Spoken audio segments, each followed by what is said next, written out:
Wow. Hello, chat. I'm in a bath towel, why? Hello, chat. Welcome.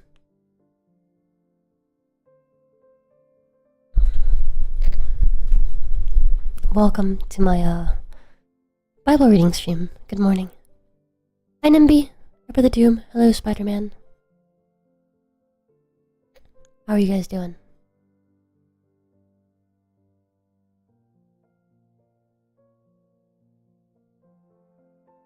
Once again, we have no wine this morning.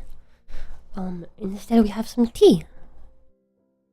This is Sebastian's Morning Earl Grey with vanilla cream.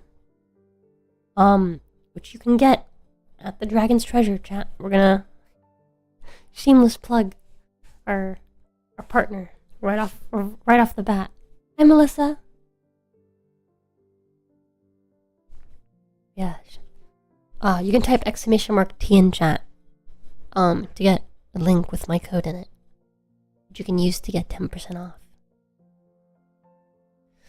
Anyways, you guys excited to read the Holy Bible? Last we left off was yesterday morning. We had just finished reading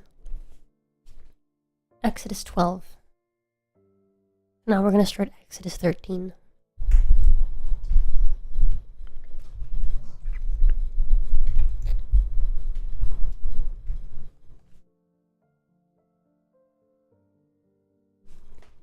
Alright. Consecration of the firstborn. And the Lord spake unto Moses, saying, Sanctify unto me all the firstborn, whatsoever openeth the womb among the children of Israel, both of man and of beast, it is mine. The feast of the unleavened bread. And Moses said unto the people, Remember this day in which ye came out of Egypt, out of the house of bondage, for by strength of the hand of the Lord brought you out from this place. There shall no leavened bread be eaten.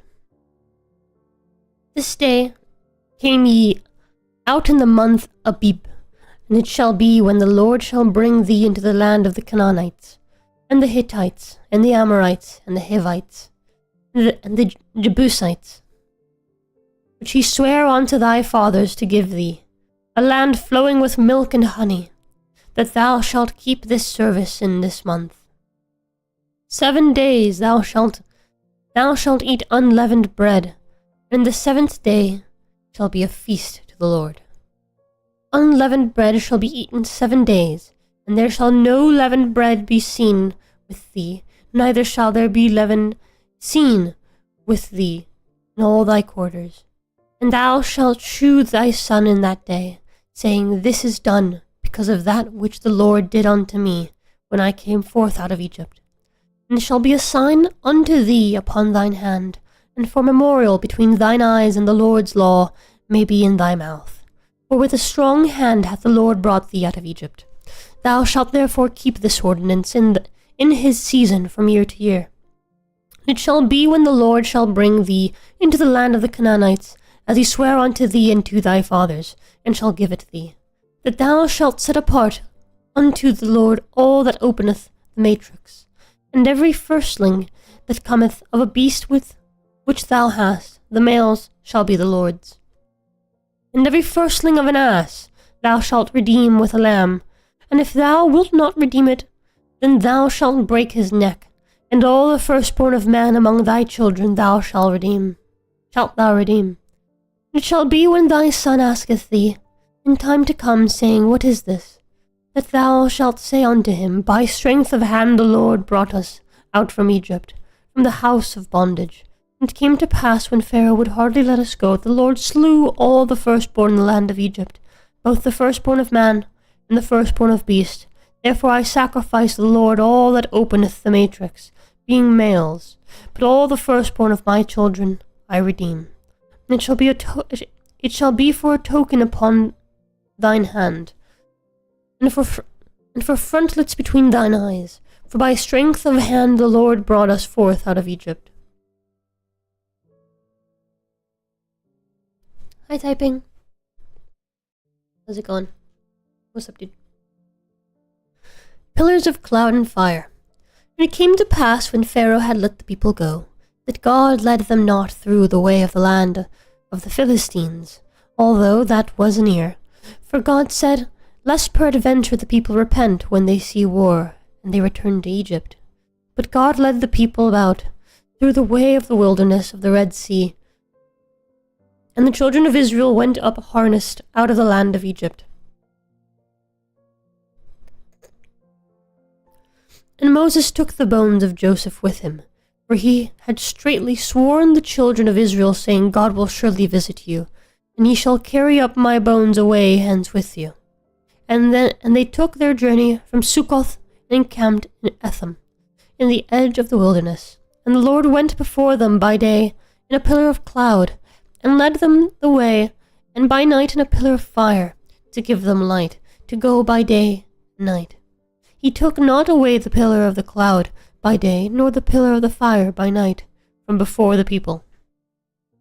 Crossing the Red Sea. The Lord spake unto Moses, saying, Speak unto the children of Israel, that they turn and encamp before Pihahiroth, between Migdol and the sea, over against Baal-zephon, before it shall ye encamp by the sea. My wife is calling me. Hello, wife. Hi. So I actually had to send away my first dog this morning. Why? Because I went to check its coat, and it bit me. Oh. It didn't even get past the front desk. Oh. Yeah, and I was like, I'm not qualified to do your dog. We'll reschedule you for someone who can. Have a nice day. Yeah. Anyways, I love you. I'm gonna go do my other dog, who's very sweet, and I love him. Okay, baby, I love you. I love you too. Mwah. Bye. Bye.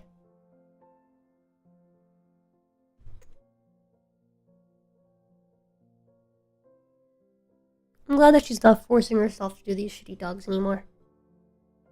She just started and it's been totally killing her motivation to keep doing the job. Which sucks. It's a job that I know that she likes, and it's a job that I know that she's going to enjoy for a long time, you know? It's a job that she's passionate about.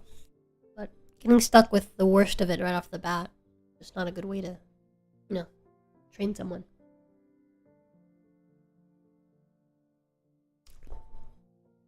Luckily, she had a conversation about it with her managers, so no more bad dogs for her.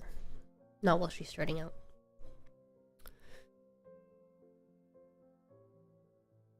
For Pharaoh will say of the children of Israel, They are entangled in the land. The wilderness hath shut them in. And I will harden Pharaoh's heart, that he shall follow after them. And I will be honored upon Pharaoh, and upon all his lost, that the Egyptians may know that I am the Lord. And they did so. And it was told the king of Egypt that the people fled, and the heart of Pharaoh and of his servants was turned against the people. And they said, Why have we done this, that we have let Israel go from serving us? And he made ready his chariot, and took his people with him.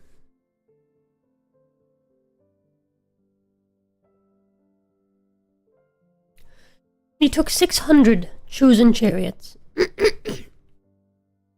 and all the chariots of Egypt, and captains over every one of them. And the Lord hardened the heart of Pharaoh, king of Egypt, and he pursued after the children of Israel. And the children of Israel went out with an high hand. But the Egyptians pursued after them, all the horses and chariots of Pharaoh, and his horsemen and his army, and overtook them encamping by the sea, beside Pi-hahiroth, before Baal-zephon. When Pharaoh drew nigh, the children of Israel lifted up their eyes, and behold, the Egyptians marched after them. And they were sore afraid, and the children of Israel cried out unto the Lord. And they said unto Moses, Because there were no graves in Egypt, hast thou taken us away to die in the wilderness?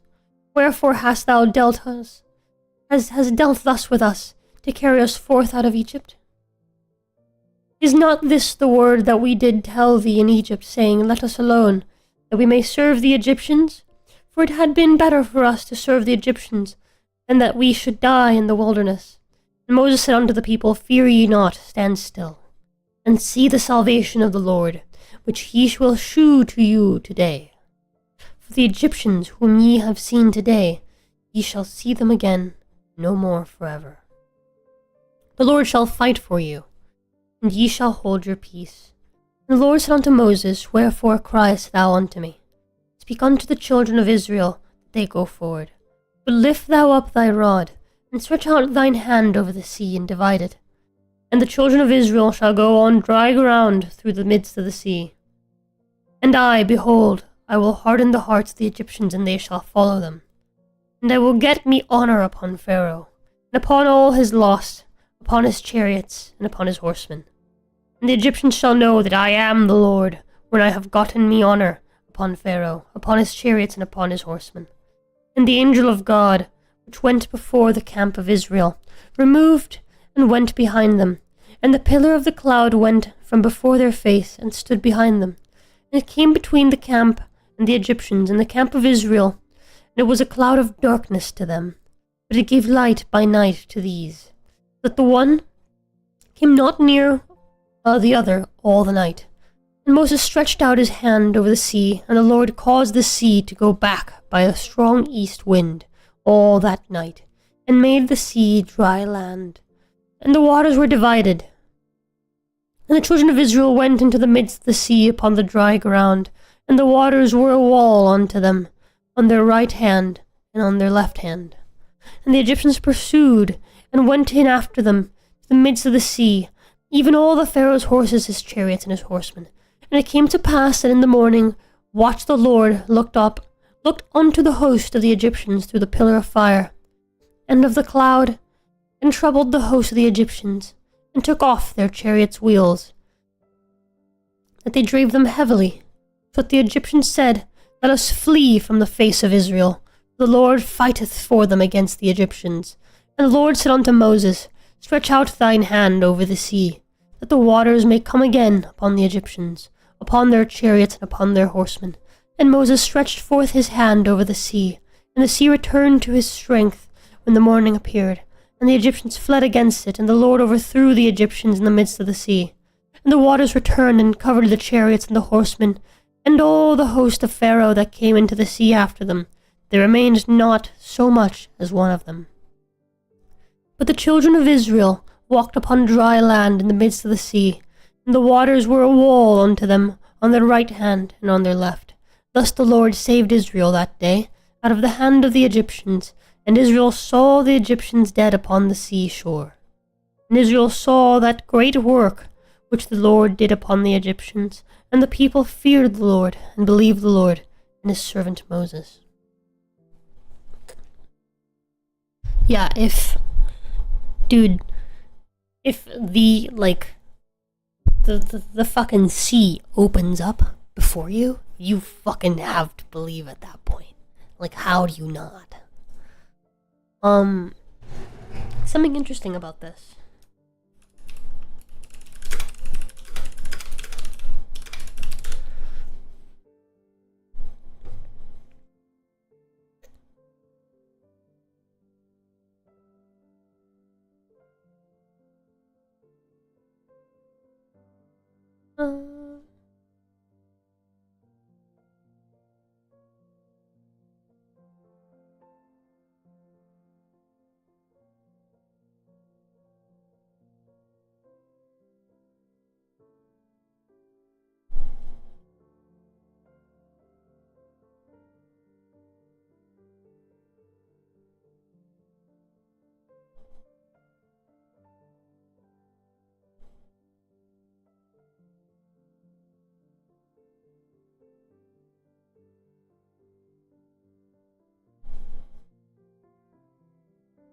So, in 2016, a archaeologist claimed that he had found hundreds of skeletons as well as many Egyptian weapons and broken chariots beneath the waters of the Red Sea.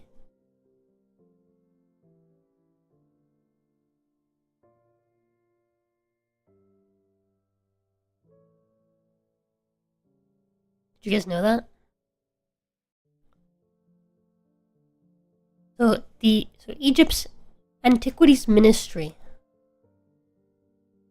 had like announced it, that they had found the remains of a large Egyptian army. The 14th century BC. The bottom of the Gulf.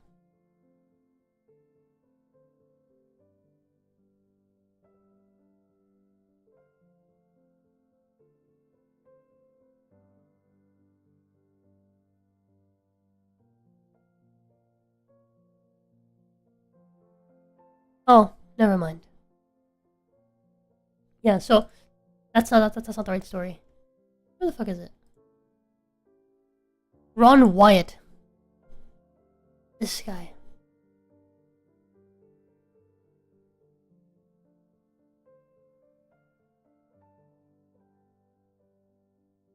He was a pseudo-archaeologist. Never mind. He was a nurse. Chat, I love looking things up and finding out that what I was told was wrong. This is why we research stuff, chat.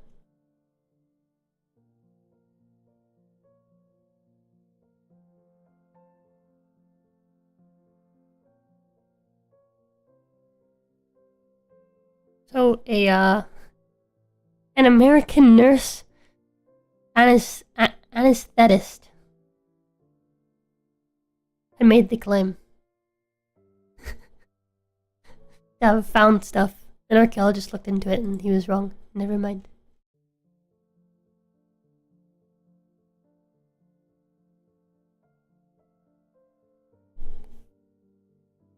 Hello, Jube.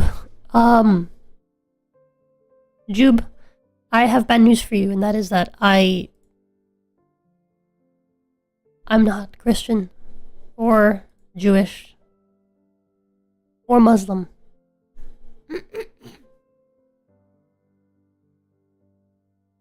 I am reading this because it was a charity reward. I already have my own theological beliefs. And your God fits into them, but perhaps not the same way that you believe in them. I will say, however, I'm currently reading through the Torah. And from what I understand, the Jews did you guys dirty. And I apologize for that. Not on behalf of them, just in general, because that sucks.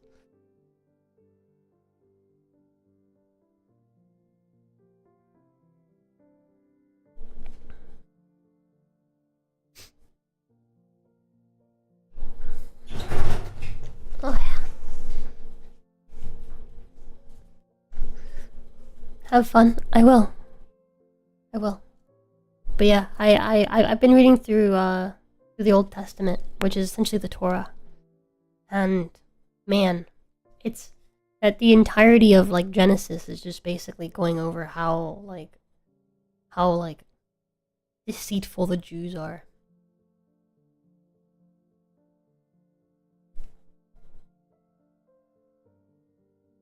But yeah. Anyways.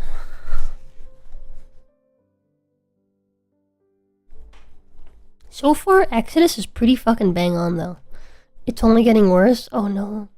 Hey, I think Exodus is a fucking amazing story. So far. I'm really, really enjoying reading Exodus.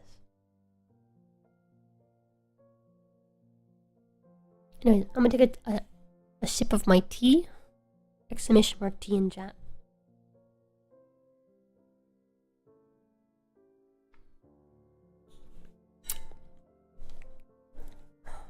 I'm gonna keep reading. The Song of Moses. Then sang Moses and the children of Israel this song unto the Lord, and spake, saying, I will sing unto the Lord, for he hath triumphed gloriously. The horse and his rider hath he thrown into the sea. The Lord is my strength and song, and he is become my salvation. He is my God, and I will prepare him an habitation, my father's God, and I will exalt him. The Lord is a man of war, the Lord is his name. Pharaoh's chariots and his hosts hath he cast into the sea. His chosen captains also are drowned in the Red Sea. The depths have covered them, they sank into the bottom as a stone. Thy right hand, O Lord, is become glorious in power. Thy right hand, O Lord, hath dashed in pieces the enemy. And in the greatness of thine excellency thou hast overthrown them. that rose up against thee. Isn't the Red Sea, like, really fucking salty?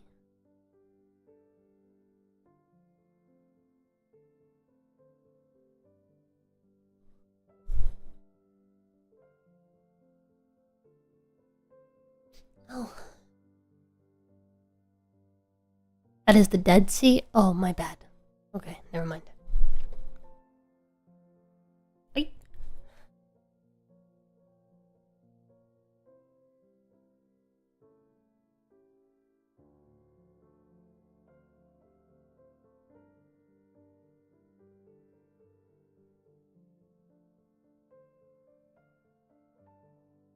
No.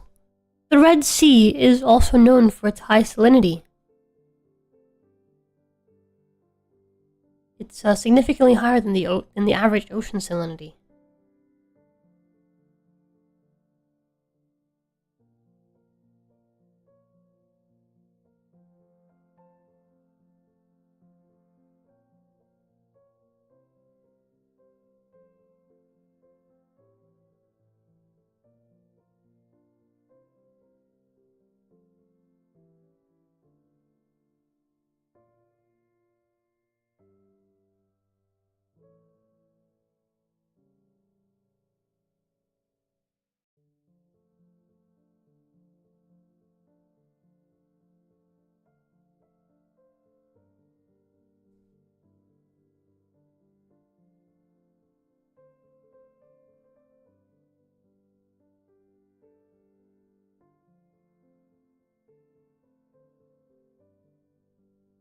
The saltiest sea in the world is the Red Sea. The Dead Sea is second place typing.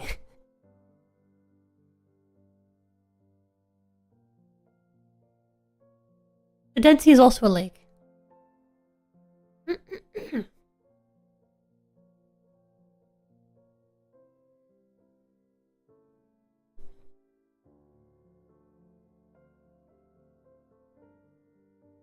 Yeah, I knew I wasn't crazy.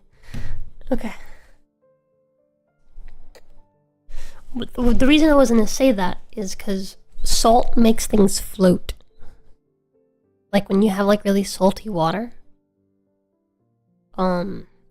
makes it so that things you put in it will float. So, not anything you put in it, obviously. Like, I'm not expecting chariots to float. But like, saying that they sank to the bottom doesn't seem very likely. I feel like their corpses would have floated up. The Egyptians weren't known to wear like super heavy stuff. I don't know. I've been there multiple times and I didn't notice it being that salty. Yeah, apparently the Red Sea is the saltiest sea in the world. From what I looked up. Anyways. Yeah, they sank as lead, apparently. Or, sorry, wait. Where were we? Yeah, they sank into the bottom as a stone. Thy right hand, O Lord, is become glorious in power. Thy right hand, O Lord, hath dashed in pieces the enemy. And in the greatness of thine excellency thou hast overthrown them that rose up against thee.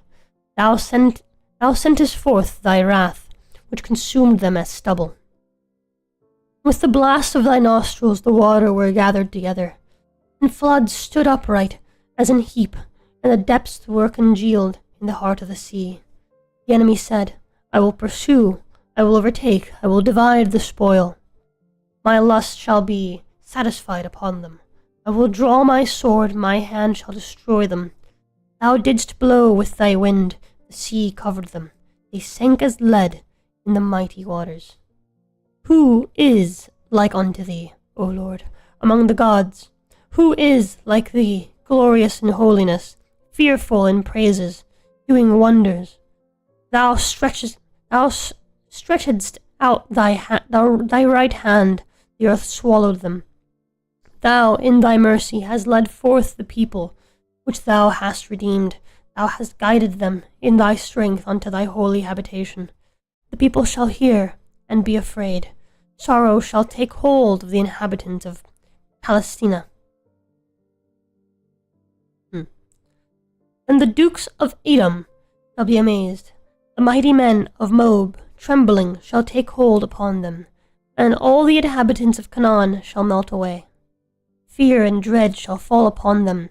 By the greatness of thine arm they shall be as still as stone, till thy people pass over, O Lord, till the people pass over, which thou hast purchased. Thou shalt bring them in, and plant them in the mountain of thine inheritance, in the place, O Lord, which thou hast made for thee to dwell in the sanctuary, O Lord, which thy hands have established. The Lord shall reign forever and ever, for the horse of Pharaoh went in with his chariots, and with his horsemen into the sea. And the Lord brought again the waters of the sea upon them, but the children of Israel went on dry land in the midst of the sea. And Miriam, the prophetess, the sister of Aaron, took a timbrel in her hand, and all the women went out after her with timbrels and with dances. And Miriam answered them, Sing ye to the Lord, for he hath triumphed gloriously. The horse and his rider hath he thrown into the sea. Bitter water made sweet. So Moses brought Israel from the Red Sea, and they went out into the wilderness of Shur. Let me re-angle my. There you go. And they went 3 days in the wilderness and found no water. And when they came to Marah, they could not drink of the waters of Marah, for they were bitter. Therefore the name of it was called Marah, or Marah, waters of Marah. Yeah. And the people murmured against Moses, saying, What shall we drink? And he cried unto the Lord, and the Lord shewed him a tree, which then he had cast into the waters. The waters were made sweet. There he made for them a statute, and an ordinance, and there he proved them, and said, If thou wilt diligently hearken to the voice of the Lord thy God, and wilt do that which is right in his sight, and wilt give ear to his commandments, and keep all his statutes, I will put none of these diseases upon thee, which I have brought upon the Egyptians, for I am the Lord that healeth thee. And they came to Elim, where were 12 wells of water, and 70 palm trees, and they encamped there by the waters. Bread from heaven. And they took their journey from Elim, and all the congregation of the children of Israel came on to the wilderness of Sin, which is between Elim and Sinai, and on the 15th day of the 2nd month after the departing out of the land of Egypt. And the whole congregation of the children of Israel murmured against Moses and Aaron in the wilderness. And the children of Israel said unto them, Would to God we had died by the hand of the Lord in the land of Egypt, when we sat by the flesh pots, and when we did eat bread to the full. For ye have brought us forth into this wilderness, to kill this whole assembly with hunger. Then said the Lord unto Moses, Behold, I will rain bread from heaven for you, and the people shall go out and gather a certain rate every day, that I may prove them whether they will walk in my law or no. And it shall come to pass that on the 6th day they shall prepare that which they bring in, and it shall be twice as much as they gather daily. And Moses and Aaron said unto all the children of Israel, and Aaron, At even, then ye shall know that the Lord hath brought you out from the land of Egypt. In the morning, then ye shall see the glory of the Lord, for that he heareth. Tired. I'm in love. I love you too. He heareth your murmurings against the Lord. And what are we, that ye murmur against us? And Moses said, This shall be, when the Lord shall give you in the evening flesh to eat, and in the morning bread to the full, for that the Lord heareth your murmurings, which ye murmur against him. And what are we? Your murmurings are not against us, but against the Lord. And Moses spake unto Aaron, Say unto all the congregation of the children of Israel, Come near before the Lord, for he hath heard your murmurings. And it came to pass, as Aaron spake unto the whole congregation of the children of Israel, that they looked toward the wilderness, and behold, the glory of the Lord appeared in the cloud. The Lord spake unto Moses, saying, I have heard the murmurings of the children of Israel. Speak unto them, saying, At even ye shall eat flesh. In the morning ye ye shall be filled with bread, and ye shall know that I am the Lord your God. And it came to pass that at even the quails came up and covered the camp, and in the morning the dew lay round about the host.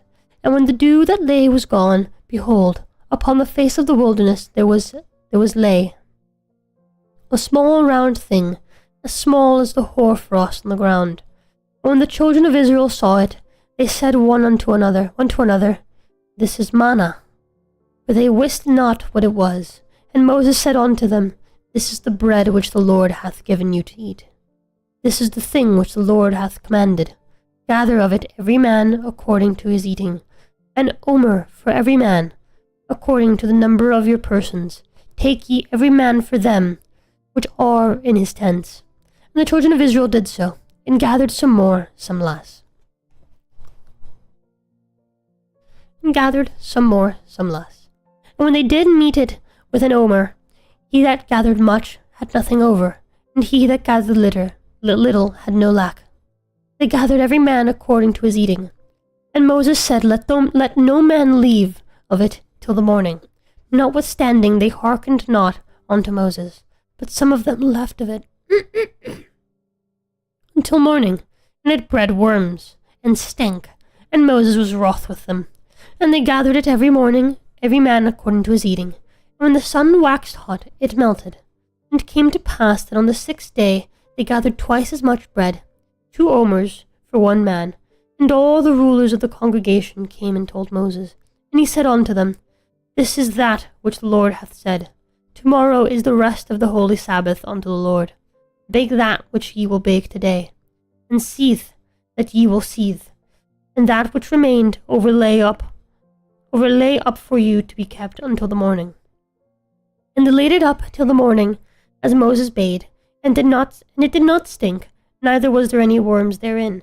And Moses said, Eat that today, for today is the Sabbath unto the Lord. Today ye shall not find it in the field. 6 days ye shall gather it, but on the 7th day, which is the Sabbath, in it there shall be none. And it came to pass that there went out some of the people on the 7th day, for to gather, and they found none. And the Lord said unto Moses, How long refuse ye to keep my commandments and my laws? See, for that the Lord hath given you the Sabbath, therefore he giveth you on the 6th day the bread of 2 days.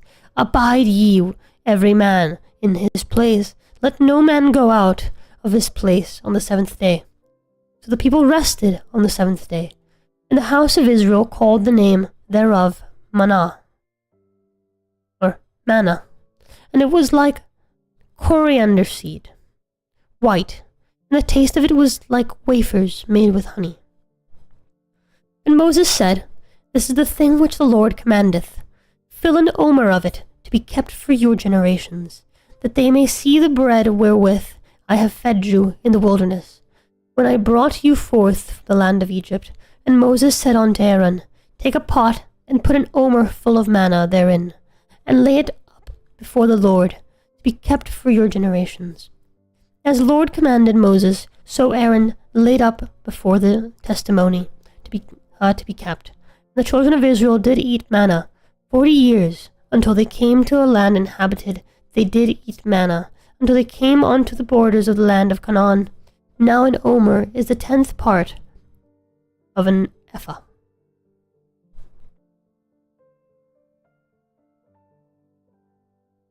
He walked for 40 years?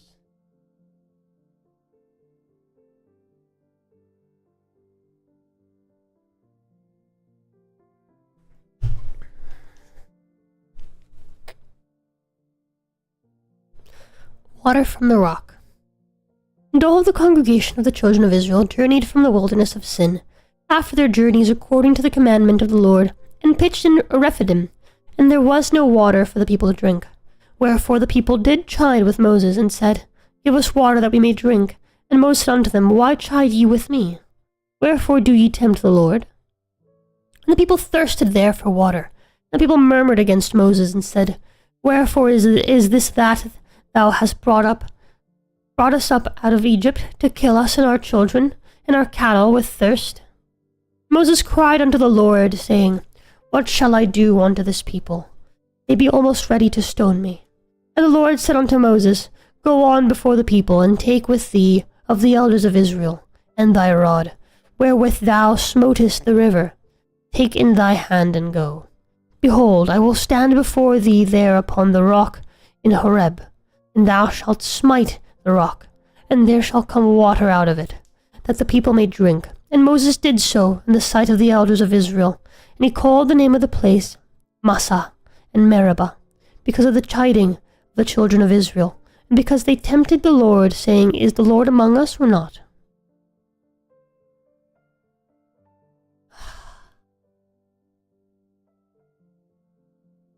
Moses must have been horrible with directions, maybe. These people are just so like, how many times does God have to prove to you that he is there? Right? Like, how many times does like crazy shit have to happen? And the second you start going a little thirsty, you're like, you brought us out here to kill us. God isn't with us, you tricked us. Fucking Jews. Israel defeats Amalek. Then came Amalek and fought with Israel in Rephidim. And Moses said unto Joshua, Choose us out men, and go out, fight with Amalek. Tomorrow I will stand on top of the hill with the rod of God in mine hand. So Joshua did as Moses had said to him, and fought with Amalek. And Moses, Aaron, and Hur went up to the top of the hill. And it came to pass, when Moses held up his hand, that Israel prevailed, and when he let down his hand, Amalek prevailed. Who's Amalek?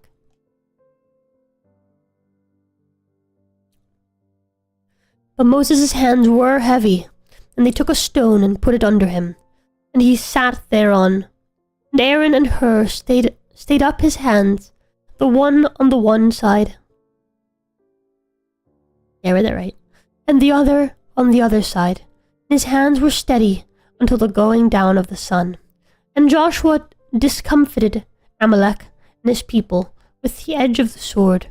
And the Lord said unto Moses, Write this for a memorial in a book, and rehearse it in the ear of Joshua, for I will utterly put out the remembrance of Amalek from under heaven. And Moses built an altar, and called the name of it Jehovah Nissi.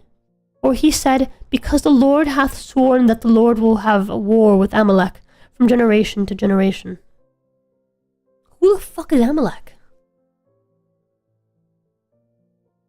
There's like no introduction for Amalek. They always introduce everyone. Now I'm just like, who? Who is Amalek?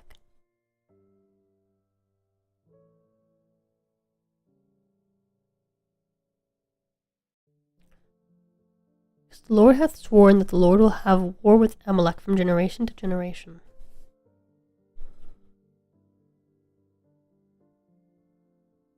I need context here, chat.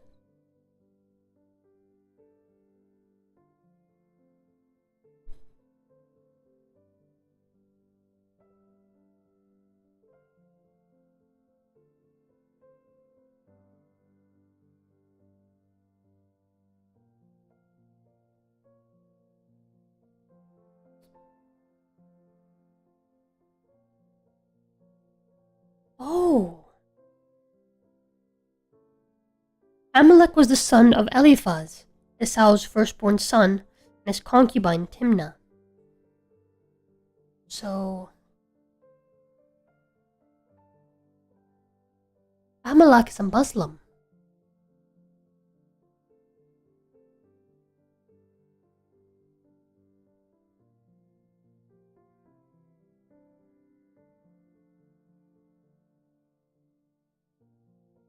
Because Esau, right?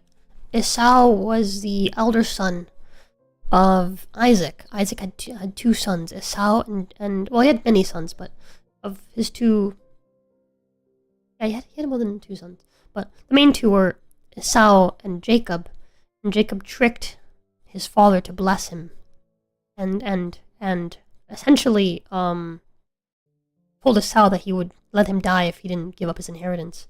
So Jacob essentially stole Esau's blessing and inheritance. And thus Jacob became Jacob became Israel and became the line of the Jews. And then Esau went his own way on his own path. And from what I understand, Esau, the brother, who found his own success, is essentially the starting point that leads to Islam, from what I understand. And, well, because the Lord, for he said, because the Lord hath sworn that the Lord will have war with Amalek from generation to generation. So, essentially the Jews will war with the Muslims for generation to generation. I see. Well, I mean, that's probably the closest thing to getting me to believe anything in this book. Because that's just real.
Give me a second, chat. I'm like curious. I'm like looking up lore.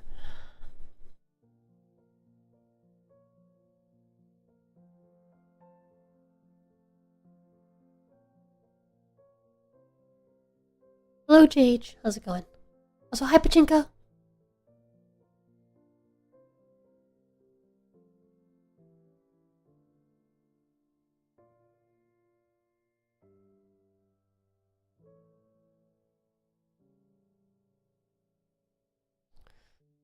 Later I can tell you in Discord why Exodus is written like that, with God making the Egyptians cast them out and 40 years travel, people doubting Yahweh, etc.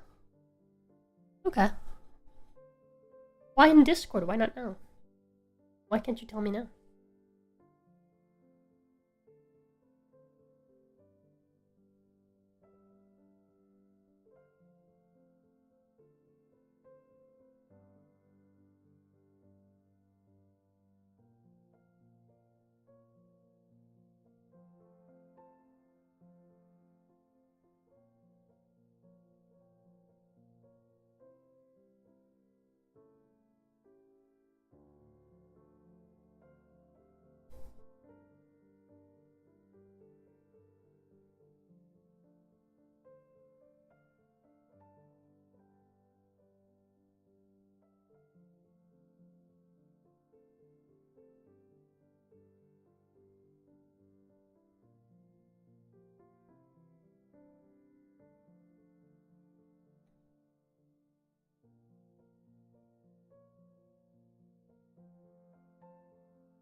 Alright.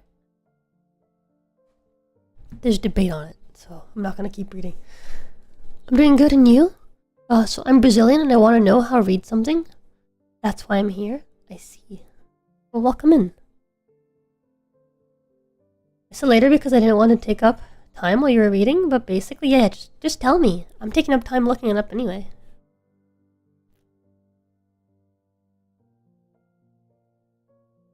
I don't want to just read through this. I want to actually, like, interpret it as best I can. And, you know, actually enjoy reading it. I don't want to just be like, ah, yes, I was told to read this, so... I wouldn't be doing epic voices for God whenever he shows up, otherwise. The Torah was written after Babylon destroyed the first temple, and the exile of the Jews began. Oh.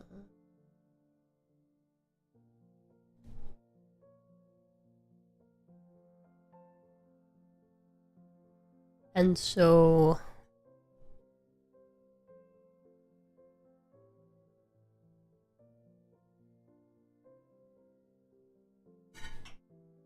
Many doubted God. Why would God allow this to his people? So it's basically like a lesson. It's basically written as a way to keep these people under control. Like, hey, this is what happens when you don't listen. You see how silly you look right now? That's you right now. This is how your people looked. This is how silly your people looked back in the day. Are you really gonna be the same level of silly? Really want to look silly? Like Moses' followers? Obviously, you need to follow me.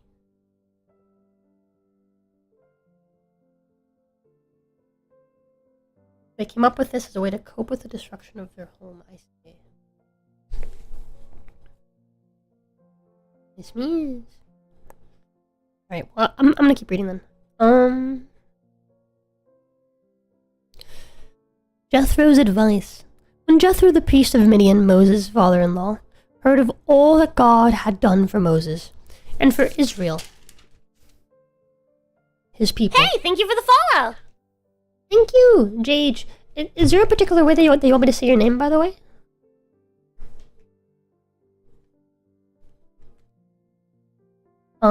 And that the Lord had brought Israel out of Egypt. Then Jethro, Moses' father-in-law, took Zipporah, Moses' wife, after he had sent her back, and her 2 sons, of which the name of the one was Gershom, for he said, I have been an alien in a strange land. And the name of the other was Eliezer. For the God of my father, said he, was mine help, and delivered me from the sword of Pharaoh. And Jethro, Moses' father-in-law, came with his sons and his wife unto Moses into the wilderness, where he encamped at the mount of God. And he said unto Moses, I, thy father-in-law Jethro, am come unto thee and thy wife, and her 2 sons with me. And Moses went out to meet his father-in-law, and did obeisance, and kissed him, and they asked each other of their welfare, and they came into the tent. And Moses told his father-in-law there had to be a plan of God, and that at the end their suffering will be made right by God. I see. Told his father-in-law all that the Lord had done unto Pharaoh and to the Egyptians for Israel's sake, and all the travail that had come upon them by the way, and how the Lord delivered them. And Jethro rejoiced for all the goodness which the Lord had done to Israel, whom he had delivered out of the hand of the Egyptians. And Jethro said, Blessed be the Lord, who hath delivered you out of the hand of the Egyptians, and out of the hand of Pharaoh, who hath delivered the people from under the hand of the Egyptians. Now I know that the Lord is greater than all gods, for in the thing wherein they dealt, proudly he was above them. Jethro, Moses' father-in-law, took a burnt offering and sacrifices for God, and Aaron came, and all the elders of Israel, to eat bread with Moses' father-in-law before God. And it came to pass on the morrow that Moses sat to judge the people, and the people stood by Moses from morning unto the evening. When Moses' father-in-law saw all that he did to the people, he said, What is this thing that thou doest to the people? Why sittest thou thyself alone, and all the people stand by thee from morning unto even? And Moses said unto his father-in-law, Because the people come unto me to inquire of God. When they have a matter, they come unto me, and I judge between one and another. And I do make them know the statutes of God and his laws. And Moses' father-in-law said unto him, The thing that thou doest is not good. Thou wilt surely wear away, both thou and this people that is with thee. For this thing is too heavy for thee. Thou art not able to perform it thyself alone. Hearken. My stomach is babbling. Get more close to the Bible before I see the letters too, please. I can't get closer. The camera's up there. The camera is not attached to my face. I can't bring the camera further down. I'm sorry. I can try to zoom in. Let me see if I can zoom in.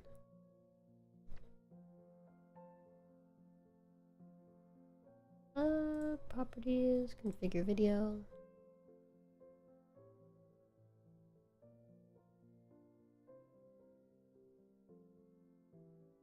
Let me see if maybe I can zoom in.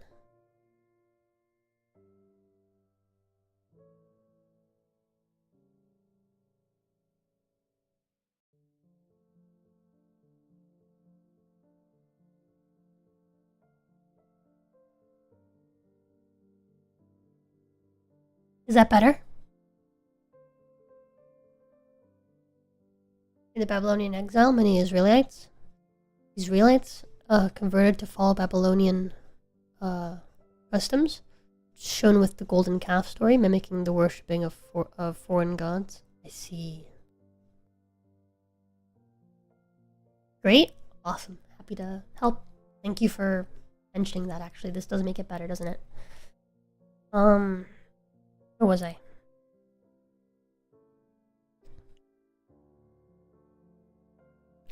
Hearken now unto my voice. I will give thee counsel, and God shall be with thee. Be thou for the people to Godward, that thou mayest bring the causes unto God.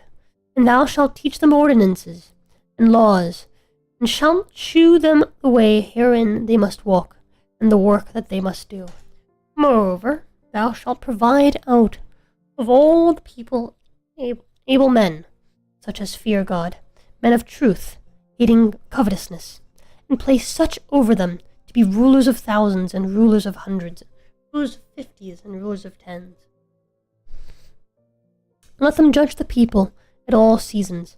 It shall be that every great matter they shall bring unto thee, but every small matter they shall judge.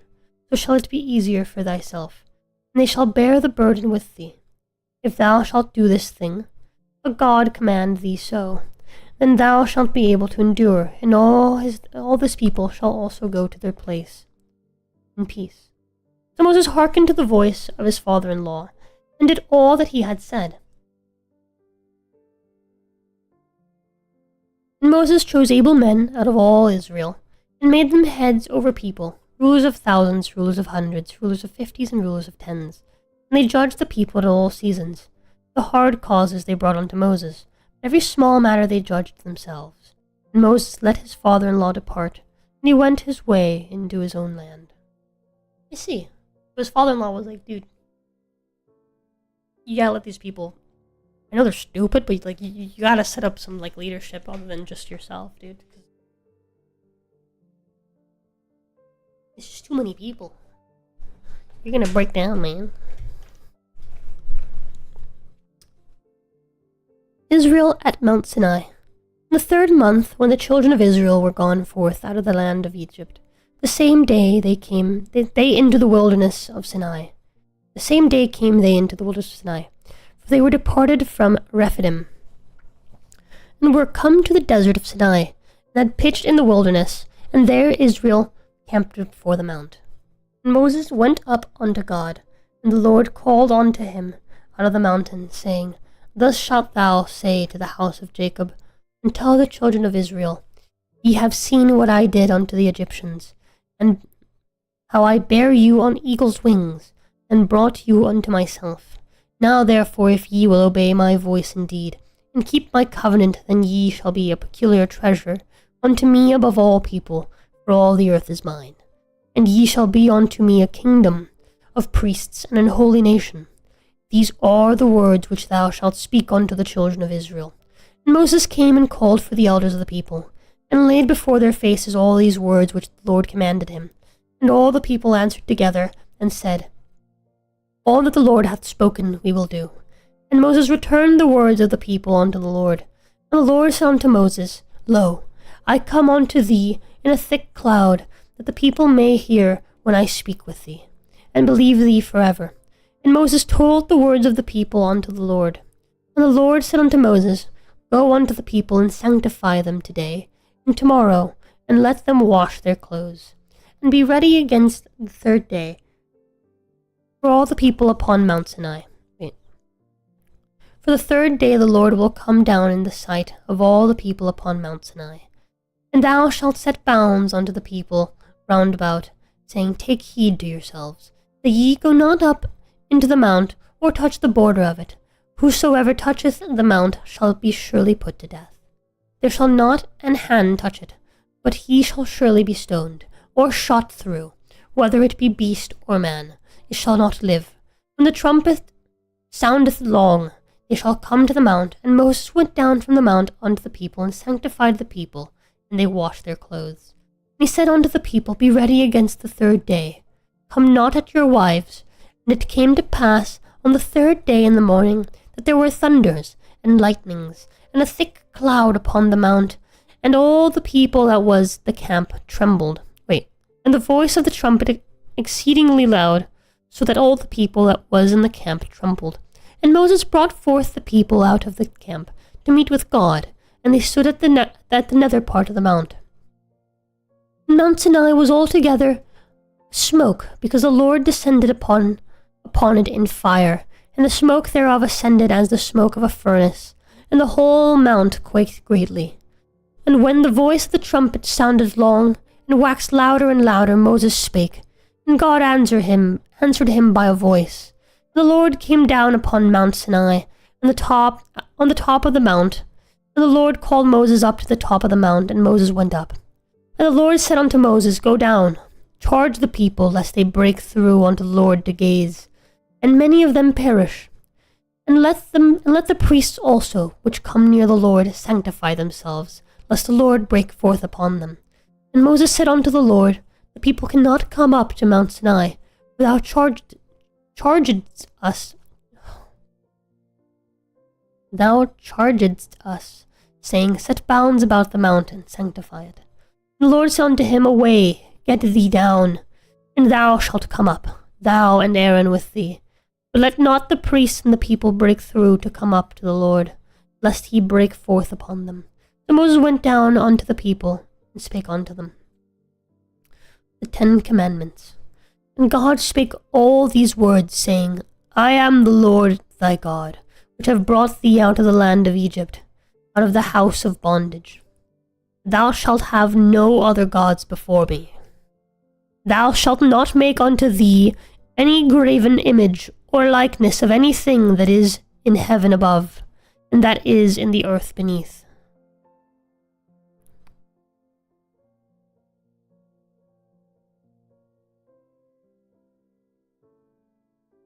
or that is in the water under the earth. What?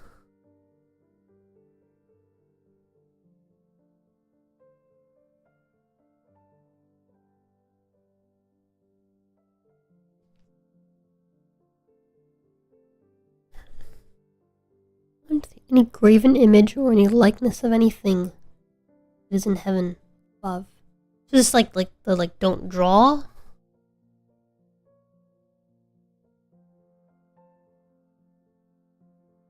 Ads. I highly recommend coming over to the YouTube side.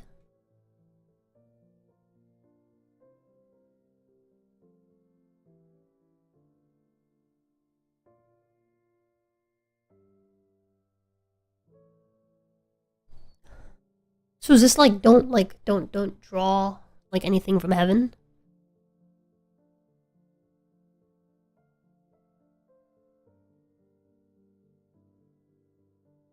But also in the earth beneath and the water under the earth. So just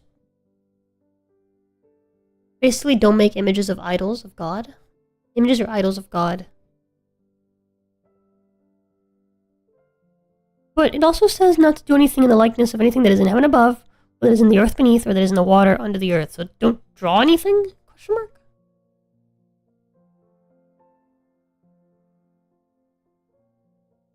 Any graven image. So like,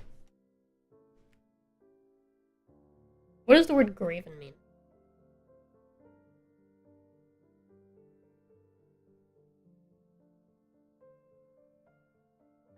Carved idol.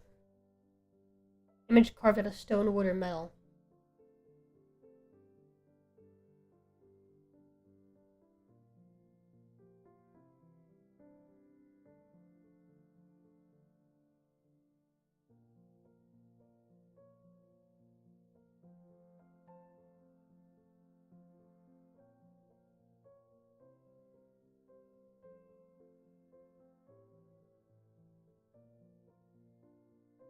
Oh, okay.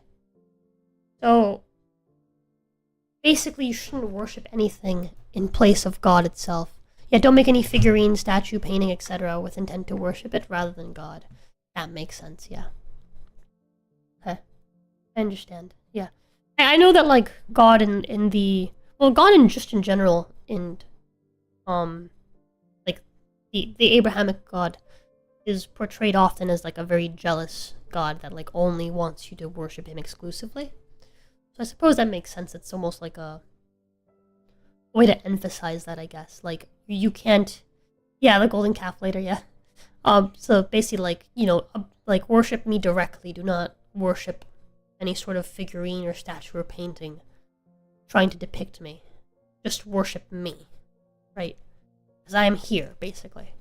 So there's no need for it. Interesting.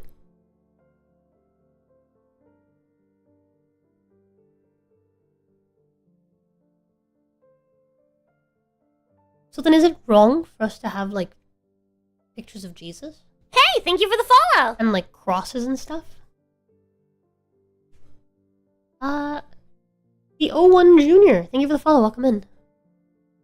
Or to use it as a way to represent God. That's one key thing between Christianity and all other religions. God doesn't want anything he made to represent him.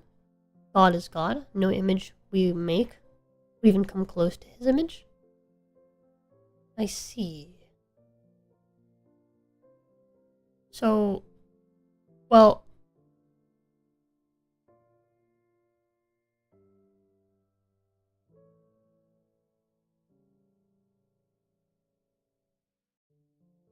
How does that line up then with Christianity just in general?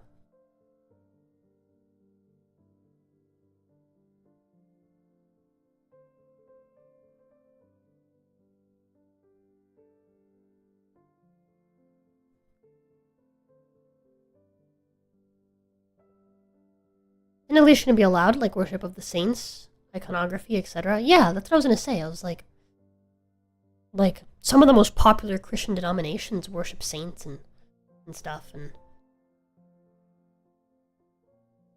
and icons and stuff, right? And I mean, just Christians across the board, pretty much all, like, you know, they'll carry little crosses, right? And like, you know, symbols of Jesus and stuff. So, like, isn't that like a direct...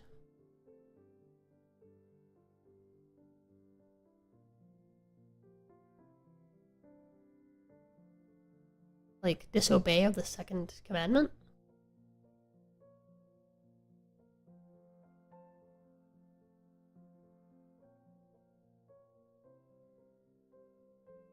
People are stupid is the TLDR. After all, later down the road, God said, I'm not giving y'all a king. And the Israelites kept begging for one, so God said, fine.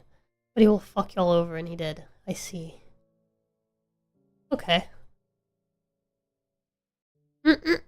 Anyways, just gonna continue then. Thou shalt not bow down thyself to them, nor serve them, for I, the Lord God, I, the Lord thy God, am a jealous God. Oh, that's exactly what I just said. Visiting the iniquity of the fathers upon the children, unto the third and fourth generation of them that hate me. Wait, what?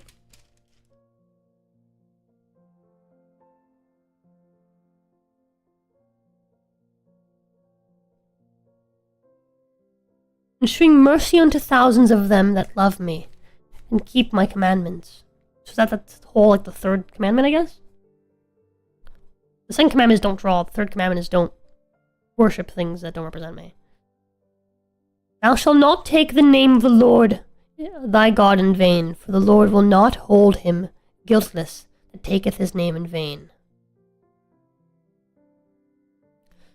Remember the Sabbath day, to keep it holy. 6 days shalt thou labor and do all thy work, but the seventh day is the Sabbath of the Lord thy God. In it thou shalt not do any work, thou nor thy son nor thy daughter, thy manservant nor thy maidservant, nor thy cattle, nor thy stranger that is within thy gates. For in 6 days the Lord made heaven, and earth, and sea, and all that in them is, and rested the seventh day. Wherefore the Lord blessed the Sabbath day, and hallowed it.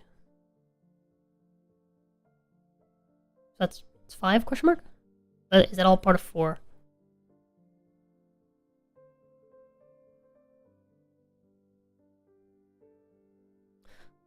Honor thy father and thy mother, that thy days may be long upon the land which the Lord thy God giveth thee.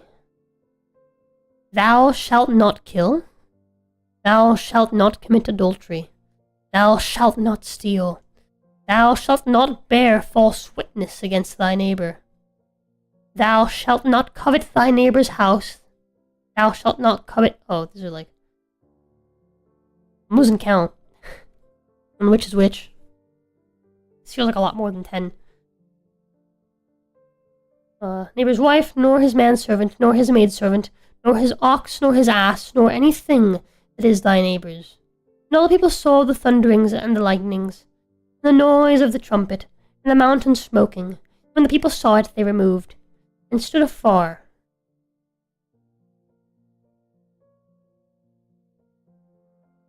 So thou shouldn't covet thy neighbor's things, thou shalt not bear false witness against thy neighbor, don't steal, don't commit adultery, don't kill. Honor thy father and mother. Remember Sabbath. Don't say the God's name in vain. I guess the false icons one.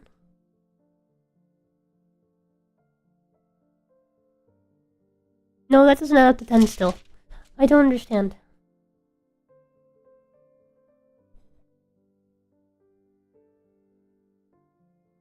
Neighbors, okay, so don't get the neighbors' things. Verse 7 is the 4th. Hold on, wait.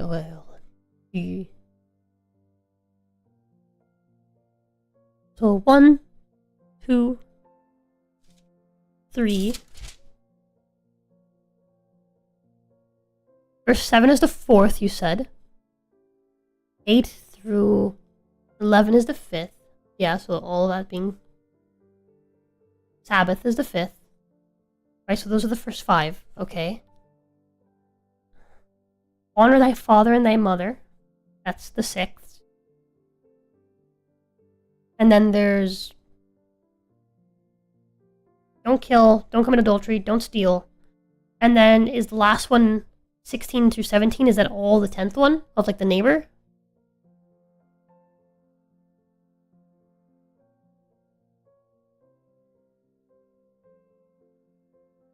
Am I getting that right? I love argument against the Catholic crucifix because it has an image of Jesus on it. Yeah. That makes sense. Did I get those right?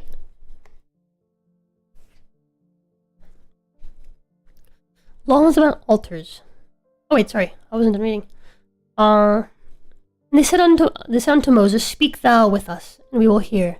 Let not God speak with us, lest we die. And Moses said unto the people, Fear not, for God is come to prove you, and that his fear may be before your faces, that ye sin not. The people stood afar off, and Moses drew near unto the thick darkness where God was. Oh, let me grab my own Bible real fast. Yeah, I'm assuming it's the, like, don't have any other gods. Don't draw. Don't worship anything other than me.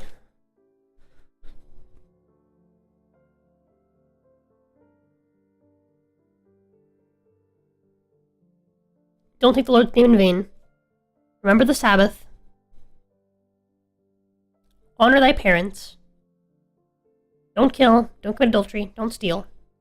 And then be kind to your neighbor, basically. Like, don't do anything wrong to your neighbor. Don't do bad things to your neighbor. Just in general.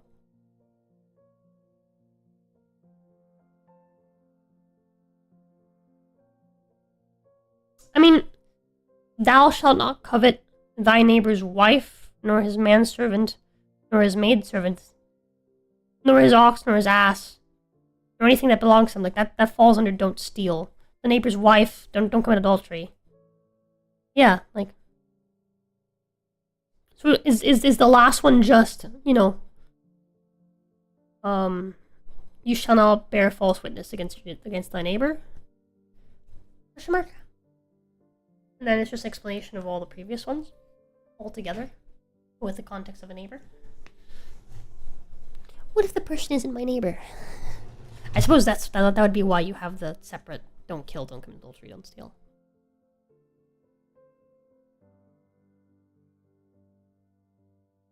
Reminder again, shameless plug, we have a partnership with the Dragon's Treasure. They make delicious tea and coffee, and also sweet-smelling soups. Exclamation mark tea gets you a link.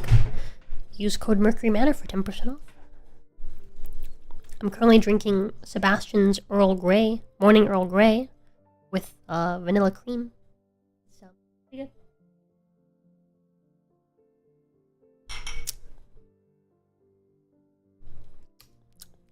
It's pretty good. I actually really like it. It's like Earl Grey with like a hint of sweetness and bitterness.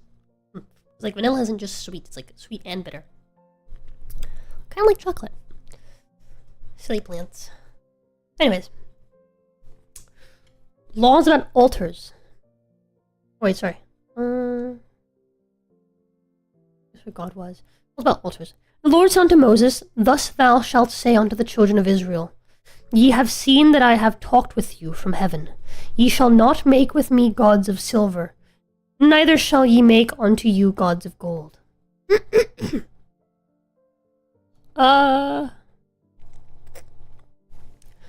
An altar of earth thou shalt make unto me, and shalt sacrifice thereon thy burnt offerings, and thy peace offerings, thy sheep, and thine oxen. In all places where I record my name, I will come unto thee, and I will bless thee. And if thou wilt make me an altar of stone, thou shalt not build it of hewn stone, for if thou lift up thy tool upon it, thou hast polluted it. Neither shalt thou go up by steps unto mine altar, that thy nakedness be not discovered thereon. So the altar shouldn't be upon anything that requires you to step up onto it. Right? Wait, hold on. Wait, so verse 3 is number 1. You said. Wait, let me make sure I get this. Verse 3 is number 1. Verse 4 is number 2. So 4 and 5 are together. 4, 5, and 6 are all part of the same verse. Okay.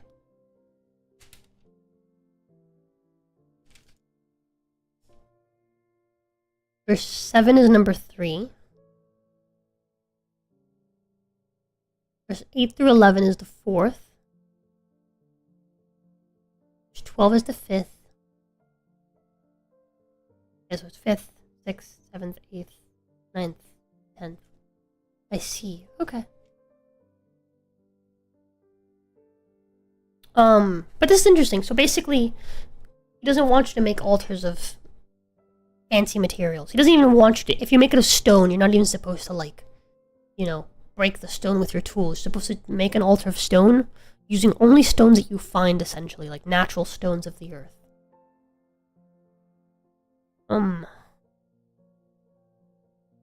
Yeah, thou shalt not build it of hewn stone, for if thou lift up thy tool upon it, thou hast polluted it. So basically, if you've used a tool on stone, then you've polluted that stone. It's not a natural stone anymore. So you can only make altars to God, using natural stones or just earth, right? Neither shalt thou go up by steps onto mine altar. So wherever it is that you make your altar, there shouldn't be steps leading to it, like man-made steps. It should be, it could probably be like on top of a hill, but maybe not somewhere where you've made steps for it. So it shouldn't be held up, particularly high or anything. It should be accessible by all.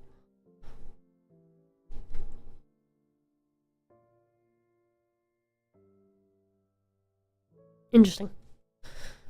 Laws about slaves. Now these are the judgments which thou shalt set before them. If thou buy an Hebrew servant, 6 years he shall serve, and in the 7th he shall go out free for nothing. If he came in by himself, he shall go out by himself. If he were married, then his wife shall go out with him. If his master have given him a wife, and she have borne him sons or daughters, the wife and her children shall be her master's, and he shall go out by himself. What?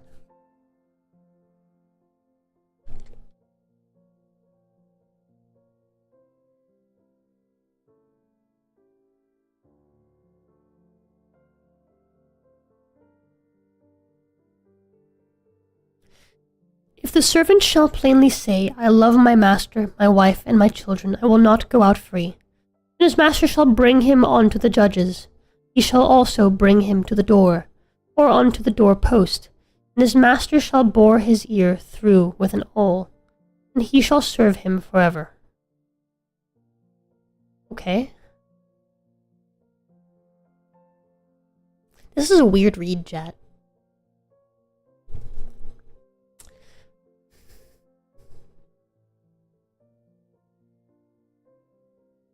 And if a man sell his daughter to be a maidservant, she shall not go out as the men servants do. If she please not her master, who hath betrothed her to himself, then shall he let her be redeemed. To sell her unto a strange nation he shall have no power, seeing he hath dealt deceitfully with her.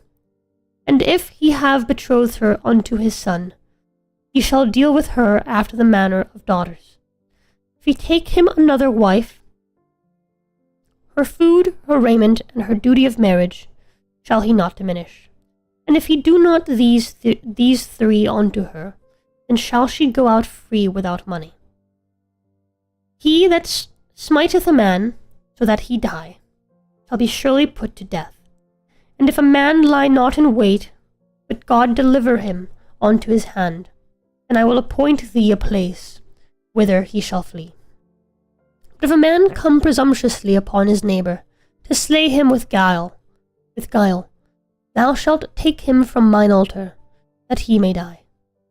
And he that smiteth his father or his mother shall be surely put to death. And he that stealeth a man, and selleth him, or if he be found in his land, he shall surely be put to death. And he that curseth his father or his mother shall surely be put to death. And if men strive together, and one smite another with a stone, or with his fist, and he die not, but keepeth his bed. If he rise again, and walk abroad upon his staff, then shall he that smote him be quit. Only he shall pay for the loss of his time, and shall cause him to be thoroughly healed. And if a man smite his servant, or his maid, with a rod, and he die under his hand, he shall be surely punished. Notwithstanding, if he continue a day or 2, he shall not be punished, for he is his money. If men strive and hurt a woman with child, so that her fruit depart from her, and yet no mischief follow, he shall be surely punished, according as the woman's husband will lay upon him, and he shall pay as the judges determine.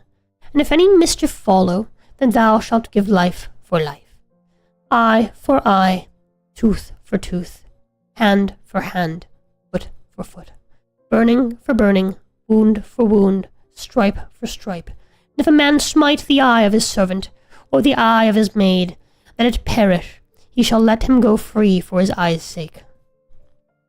If he smite out his servant's tooth, or his maidservant's tooth, he shall let him go free for his tooth's sake.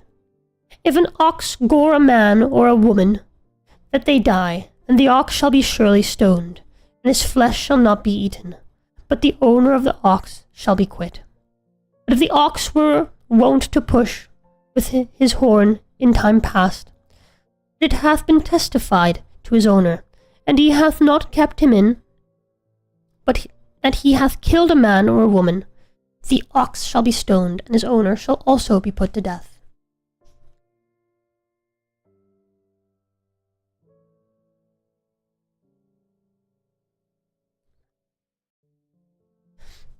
If there be laid on him a sum of money, and he shall give for the ransom of his life whatsoever is laid upon him, whether he have gored a son or have gored a daughter, according to this judgment shall it be done unto him.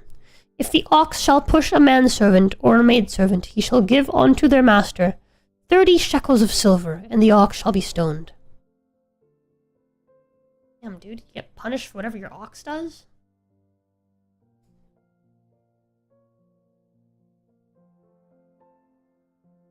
Gotta keep your ox in line. Laws about restitution. And if a man shall open a pit, or if a man shall dig a pit, not cover it, and an ox or an ass fall therein, the owner of the pit shall make it good, and give money unto the owner of them, and the dead beast shall be his. And if one man's ox hurt another's, that he die, then they shall sell the live ox, and divide the money of it, and the dead ox also they shall divide. Or, if it be known that the ox hath used to punish in time past, and his owner hath not kept him in, he shall surely pay ox for ox, and the dead shall be his own.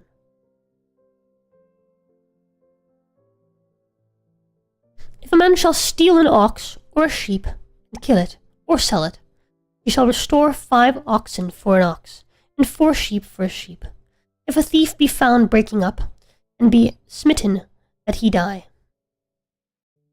If a thief be found breaking up, and be smitten that he die, there shall no blood be shed for him.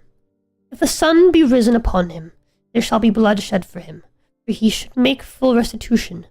If he have nothing, then he shall be sold for his theft. What? So if a thief is found basically breaking into your place and you kill him, there shall no blood be shed for him. So you shouldn't have to bleed because he tried to steal from you and you killed him. So basically it's like a self-defense law, right? Because any man that kills another man, right, must bleed, must be killed himself. But if you kill a thief who's in the midst of stealing from you, then you will be okay.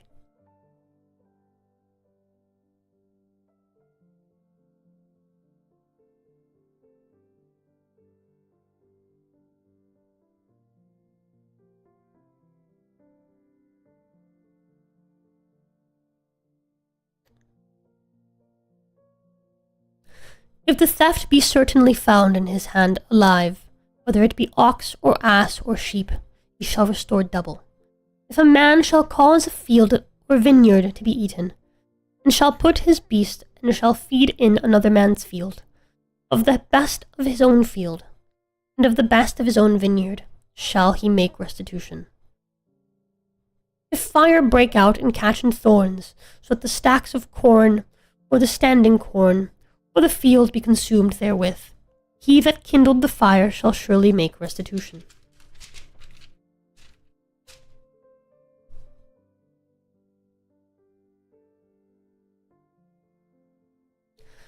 If a man shall deliver unto his neighbor money or stuff to keep, and it be stolen out of the man's house, if the thief be found, let him pay double.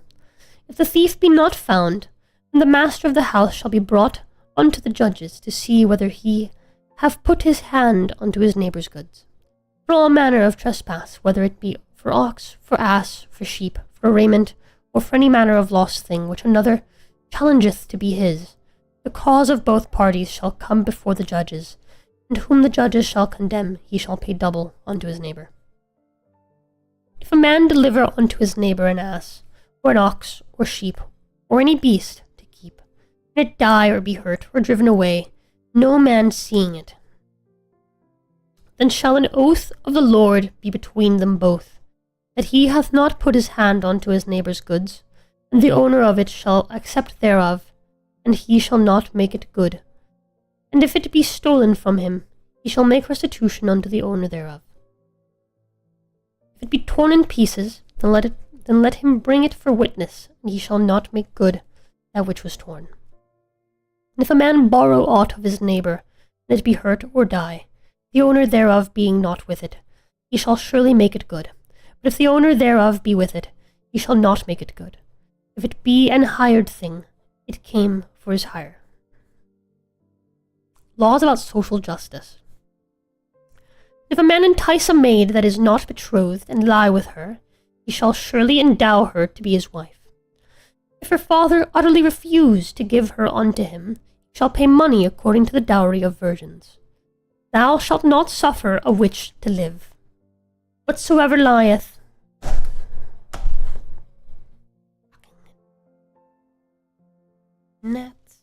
gnats, everywhere you look, everywhere you turn, there's gnats.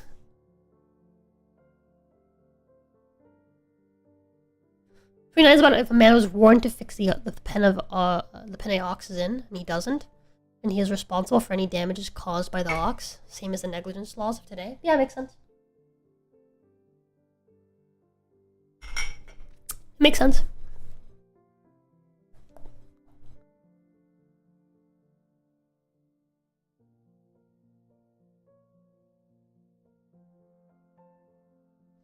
Whosoever lieth with a beast shall surely be put to death. That makes sense. Don't fuck with animals. It's weird. He that sacrificeth unto any god, save unto the Lord only, he shall be utterly destroyed. Thou shalt neither vex a stranger nor oppress him, for ye were strangers in the land of Egypt. Ye shall not afflict any widow or fatherless child.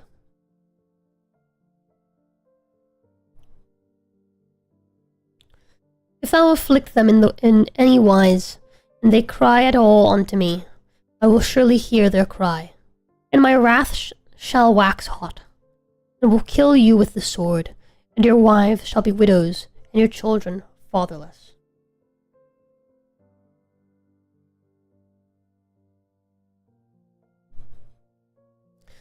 If thou lend money to any of my people that is poor by thee, thou shalt not be to him as an usurer, neither shalt thou lay upon him usury. This is an interesting line. Shall neither vex a stranger nor oppress him, for ye were strangers in the land of Egypt.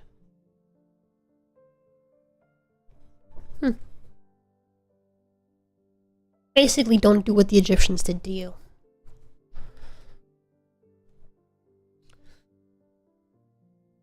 If thou at all take thy neighbour's raiment to pledge, thou shalt deliver it unto him by that the sun goeth down. For that is his covering only. It is his raiment for his skin. Wherein shall he sleep? And it shall come to pass, when he crieth unto me, that I will hear, for I am gracious. Thou shalt not revile the gods, nor curse the ruler of thy people. Thou shalt not delay to offer the first of any ripe fruits, or of thy liquors. The firstborn of thy sons shalt thou give unto me. Likewise shalt thou do with thine oxen, and with thy sheep. 7 days it shall be with his dam. On the 8th day thou shalt give it to me, and ye shall be holy men unto me. Neither shall ye eat any flesh that is torn of the beasts in the field. Ye shall cast it to the dogs. Thou shalt not raise a false report. Put not thine hand with the wicked, to be an unrighteous witness. Thou shalt not follow a multitude to do evil, neither shalt thou speak in a cause to decline after many to wrest judgment. Neither shalt thou countenance a poor man in his cause. If thou meet thine enemy's ox, or his ass going astray, thou shalt surely bring it back to him again. If thou see the ass of him that hateth thee lying under his burden, and wouldest forbear to help him, thou shalt surely help with him. Thou shalt not wrest the judgment of thy poor in his cause. Keep thee far from a false matter, and the innocent and righteous slay thou not, for I will not justify the wicked. And thou shalt take no gift, for the gift blindeth the wise, and perverteth the words of the righteous. Also, thou shalt not oppress a stranger, for ye know the heart of a stranger, seeing ye were strangers in the land of Egypt. Laws about the Sabbath and the festivals. And 6 years thou shalt sow thy land, and shalt gather in the fruits thereof. But the 7th year thou shalt let it rest and lie still, that the poor of thy people may eat, and what they leave the beasts of the field shall eat. In like manner thou shalt deal with thy vineyard, and with thy oliveyard. 6 days thou shalt do thy work, and on the 7th day thou shalt rest, that thine ox and thine ass may rest, and the son of thy handmaid, and the stranger may be refreshed.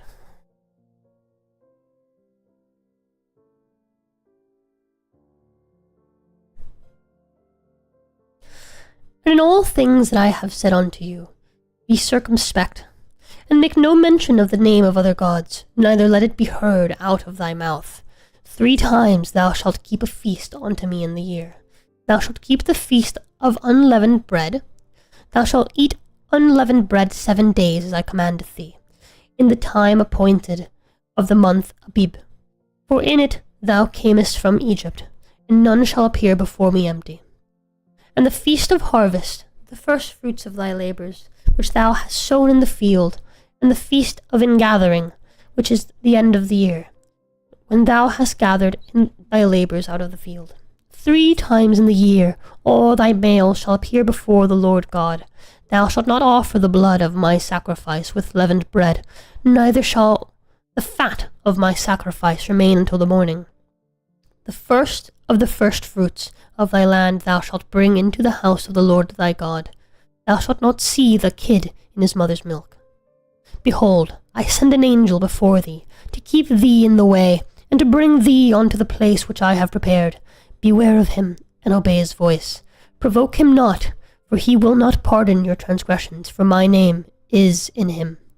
But if thou shalt indeed obey his voice, and do all that I speak, then I will be an enemy unto thine enemies, and an adversary unto thine adversaries.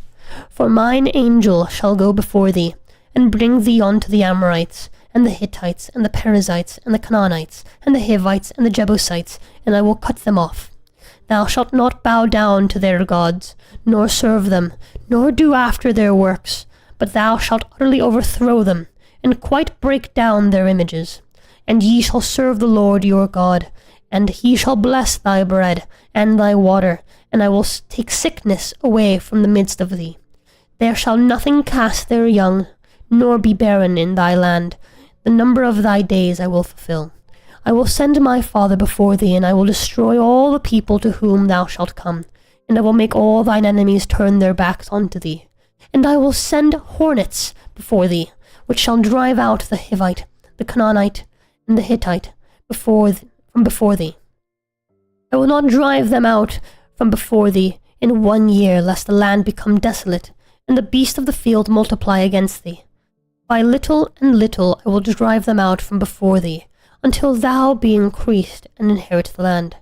And I will set thy bounds from the Red Sea, even unto the sea of the Philistines, and from the desert unto the river, for I will deliver the inhabitants of the land unto your hand, and thou shalt drive them out before thee. Thou shalt make no covenant with them, nor with their gods.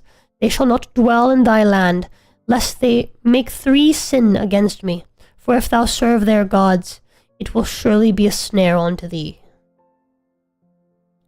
Okay, make these sin against me. I see. That was a pretty, like, awesome section. It's basically God saying, like, I promised your fathers and your fathers' fathers and your fathers' fathers' fathers that land, and now is when I'm going to give it to you. I will drive the people in it out, so that you may inherit it.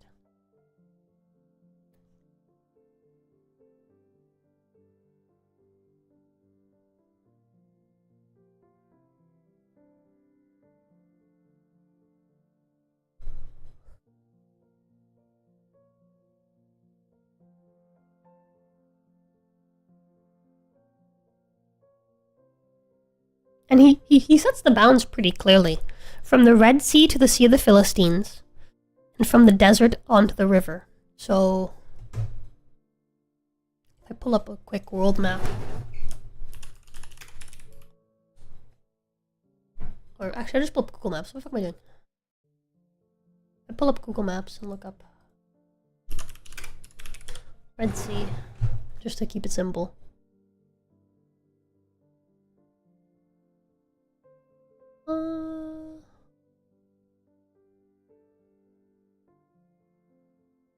The Sea of the Philistines, the Mediterranean Sea.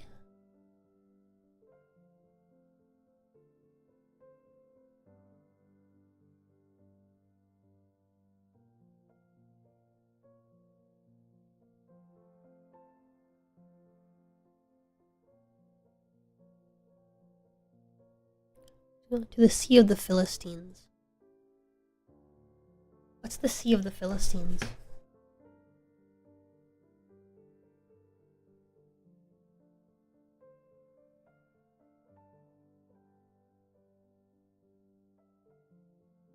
Okay, so the Mediterranean Sea. Yeah. So...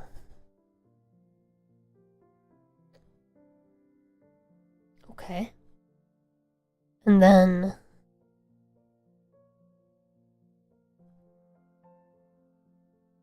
from the desert onto the river.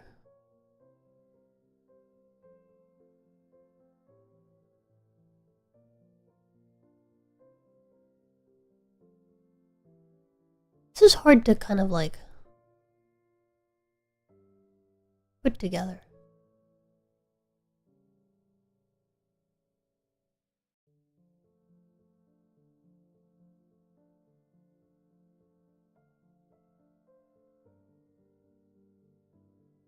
I don't know what the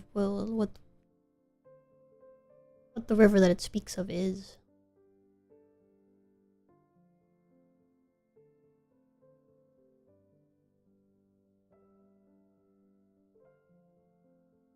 This is a weird area to try to divide by just 4 dimensions. From the Red Sea, the Sea of the Philistines, and from the desert onto the river. Like, it sounds like a square area, right? But what river is it even talking about? The Gulf of Suez?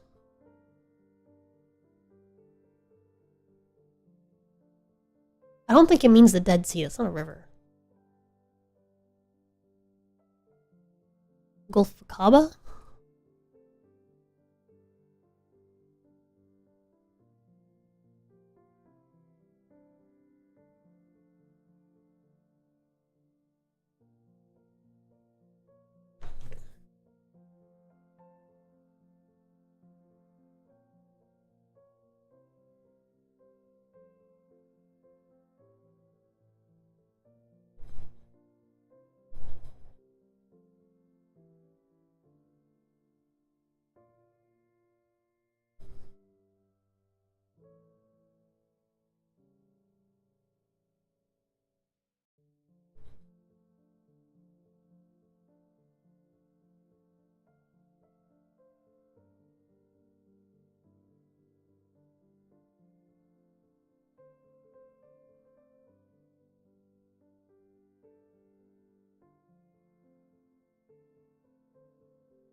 What?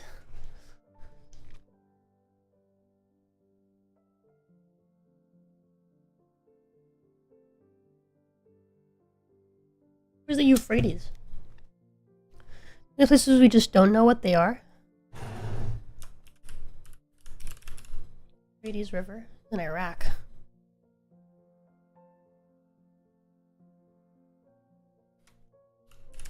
Oh, there's multiple Euphrates rivers. This river is the Euphrates. Is this the river it's speaking of?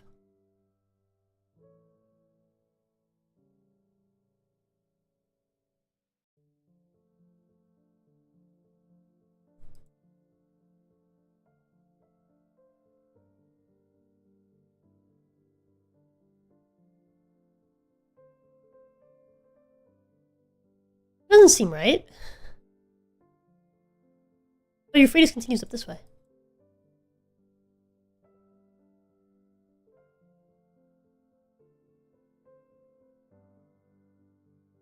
Yeah, that doesn't seem right.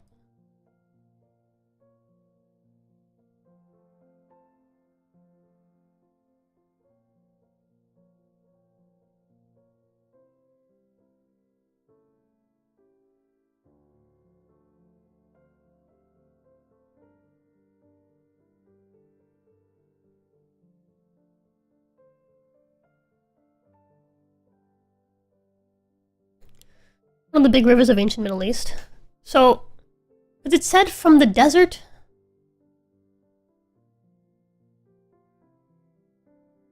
So the Red Sea would be like the southern border, basically. Right? Because it was supposed to be... And this is supposed to be the western border. And then up to the river, and then up to the desert. Where does the desert begin? Saudi Arabia. It's like... That's a huge area they were promised. They were promised, like, all of this, basically. Because the river is... over there, right? This is the river. The river would form the border. This is all the Euphrates. It goes all the way down to, like...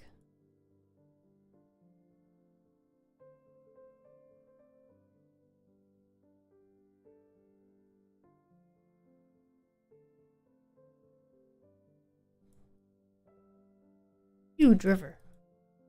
Super long river. River that just goes on and on forever, pretty much. And it goes north.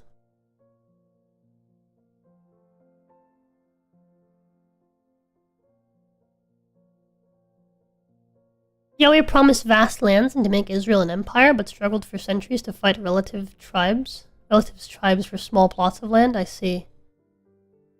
Also more than one Bethlehem, and the ones in tourists. It was incorrect. I see. Interesting. No, so there only is one Euphrates River. It's just it goes through multiple countries. That's why it was like Euphrates River Iran, Euphrates River Iraq, Euphrates River Syria. Sorry, not Iran, but Syria and Iraq basically is what it goes through. So essentially, they were promised everything from the Persian Gulf, sliced across to the Red Sea, and then all the way up to, because wherever the desert starts, I guess, is like their southern border. Right?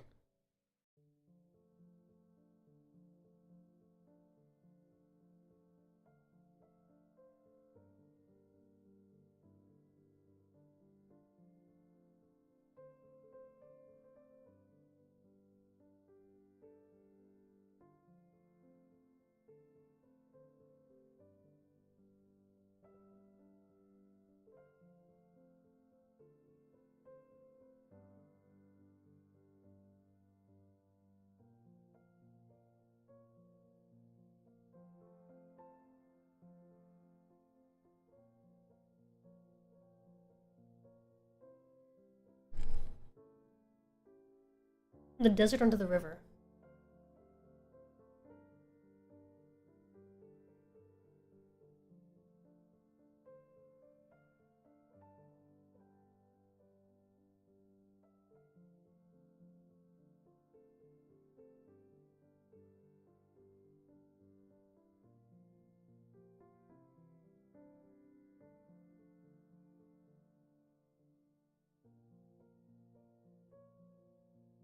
The desert, Lebanon.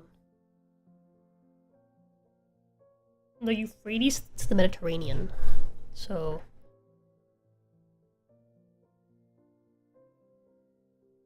which desert is it talking about?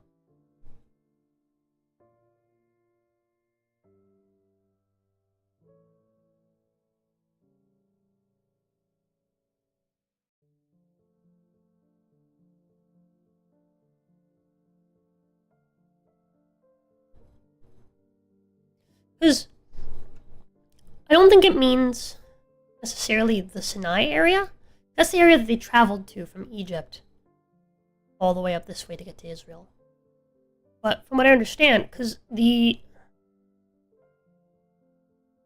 guess maybe it would be included, because this all connects, these gulfs connect to the Red Sea. But essentially, they were promised, like, sorry, I'm not even showing you guys what I'm looking at. My bad.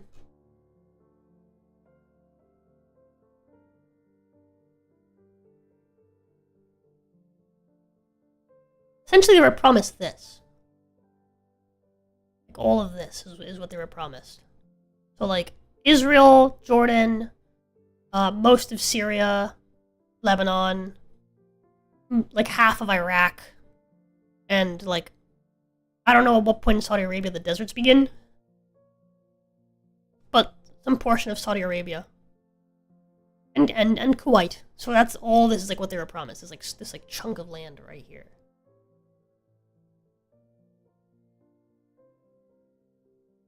It's the great Israel that many Orthodox Jews today subscribe to and want to expand Israel to conquest that land. I mean, good luck.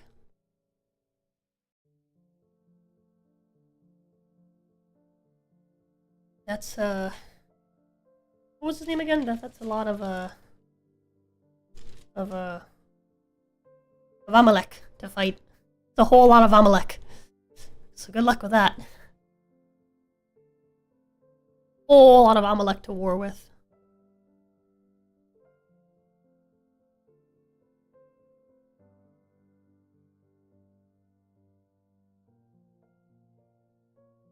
Yeah, so this is like the western boundary, and the northern boundary is the river.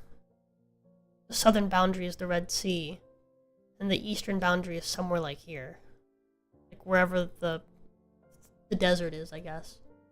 Can I get like can I set the map to actually like show me stuff? No way.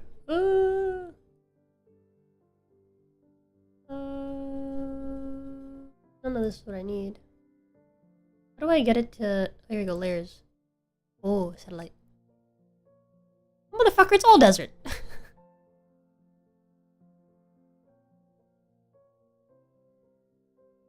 All this is a desert. I guess who really knows what the desert looked like back in the day, right? But there's the river, right? There's the river that goes through Iraq and Syria. And so essentially it's like this. What they were promised. This.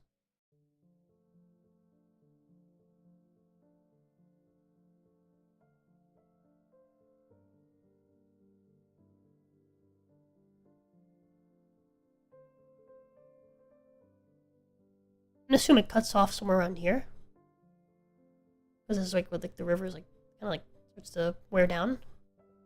The river stops being as amazing, like right over here.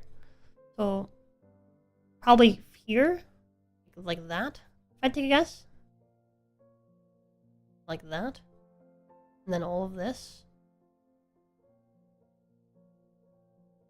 Right.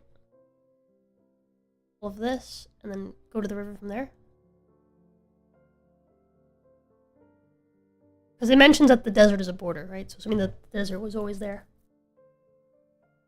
Called desert due to Turkish tree taxes and warring nomads who never replanted trees when the Israelites were banished.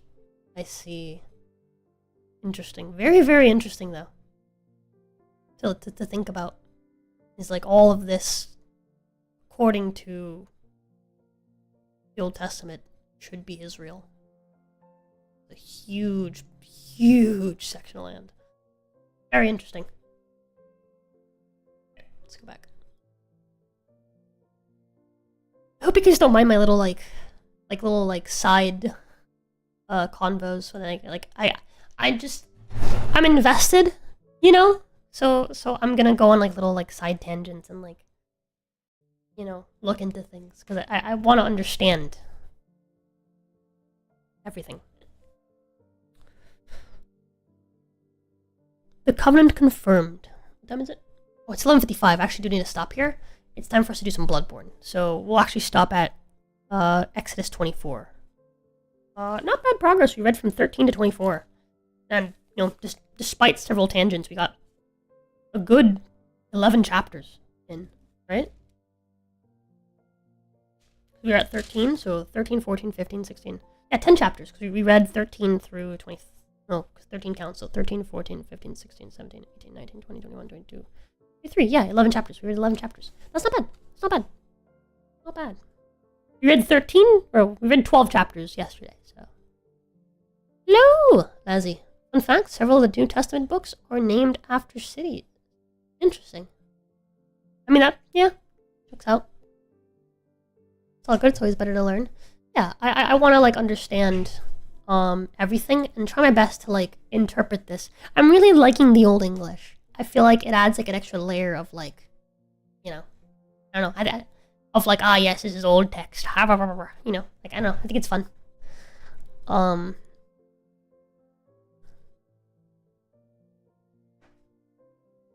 glad that you guys seem to be enjoying my tangents. Thanks. But yeah, I'm really enjoying reading this. I think it's how do I put this? It's a good story. Interesting. But that is that for today. Oh, my wife is calling me. Hello, my love. I may be going home earlier than expected. Are you okay? Yes. Okay, you just had to burp. Noted. Alright, well, I'll see you. What happened? My 4 o'clock's canceled. Okay. Both of my 4 o'clocks. Okay. So, yeah. Okay. So, love you. Talk to you later. I love you too. Mwah. Bye. Bye. Alright, chat. I'm gonna go ahead and do a self-read over to Bloodborne. We're gonna continue doing our Bloodborne gun run. We're making pretty good progress on that, so you guys will join me for it. And yeah, I'll see you guys over there in just a sec. You're doing better than most people. At the very least, you're trying to understand the Bible and learn. Most people don't even try and attempt to one-up others. Yeah, I think that's stupid. Because at the end of the day, regardless of how I feel about this piece of text, someone took the time to write this, So even if I don't necessarily believe, right, that this is the word of God or blah, blah, blah, blah, blah, right, I still respect this as someone's, work of art, right? This is still an incredible story. And the storytelling is just amazing, and it goes in depth on so many things. And, again, regardless of what your beliefs are, this is a good read. This is a damn good read, And I'm having an absolute blast investing myself into this story. Again, regardless of whether or not I believe any of it to be true. It's a good read. And it's well worth investing into. And just, getting invested into the plot. And yeah, I'm having a really good time. I feel like I mentioned this at the very beginning, but I'm not going into this expecting my theology to be changed, my personal beliefs to be changed, right? But I'm not going into this trying to shit on it either, right? I'm going into this the way that I would when I'm reading, I don't know, Greek mythology, right? Where I'm reading a series of, stories that people came up with who, for whatever reason it is that they came up with it, right? To explain phenomena in their life, or to just, just write about an embellishment of stuff they went through, or whatever it is, right? Like, someone wrote this story, and I think that all writing is art, and so I came into this expecting to enjoy a piece of art. That's my headspace going into reading this, and so far this is an amazing piece of art, and I'm having a really, really good time reading. So yeah. Anyways, I hope you guys are enjoying listening to me read through it as well. See you guys in now. Give me 5 minutes to set stuff up. So I'll see you guys in 5 minutes. We'll start the next stream 5 minutes late. So yeah, give me just a few minutes to set stuff up so we can play some Bloodborne, and we'll be doing that for most of the rest of the day. Maybe we'll end early on Bloodborne today so we can get onto Conan a little early. Since my wife is coming home early, and we can, just have a good time. But yeah, so I'll see you guys. Love yous. What? Well, see you in just a bit.